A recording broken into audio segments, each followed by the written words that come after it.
How about an early exit, Jerry, for Baylor after a loss to Oklahoma? How does that maybe impact those 1 seeds and maybe those 2 seeds trying to bump up here?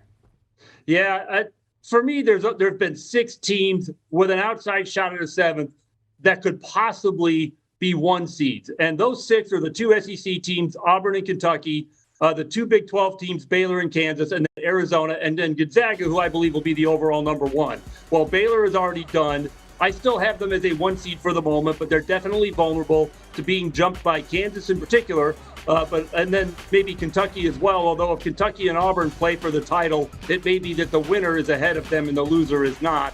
And then of course Arizona is now going to play without Kurt Kriisa, so we're not sure how that's going to go for them if they can still win the Pac-12 and stay on the top line. But then really the only other team for me that could build a case for a 1 seed if there is chaos above them in the bracket is Purdue.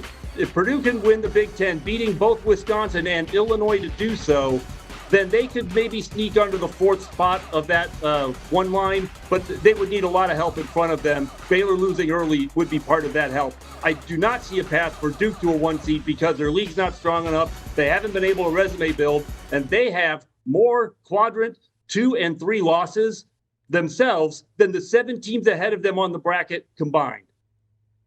While the loss is going to damage their seeding potential, my confidence is unshaken in Scott Drew and the Baylor Bears because they went up against a quality team that's played well, that was desperate to get a good win that it needed for its own resume. And the Bears, I think that even after they've sustained injury after injury and that rotation has been cut thinner and thinner, they still found ways to win games against the best teams in the Big 12. They still found ways to put themselves in a position such that they were entering this Big 12 tournament as one of the popular picks. Again, an early exit is something that I understand if you want to jump off board, but that's just more Baylor stock for Chip because I believe that James Akinjo and this smaller rotation can figure out a way to make another deep run in the NCAA tournament. They won't be competing for a Big 12 conference tournament title, but I do believe that we'll be looking up and they will be in the mix for a Final Four spot on Elite 8 weekend in the NCAA tournament. Do you want a sports network that delivers everything that matters about the game? The highlights, the picks, the instant analysis, no yelling, no fake debates, no politics.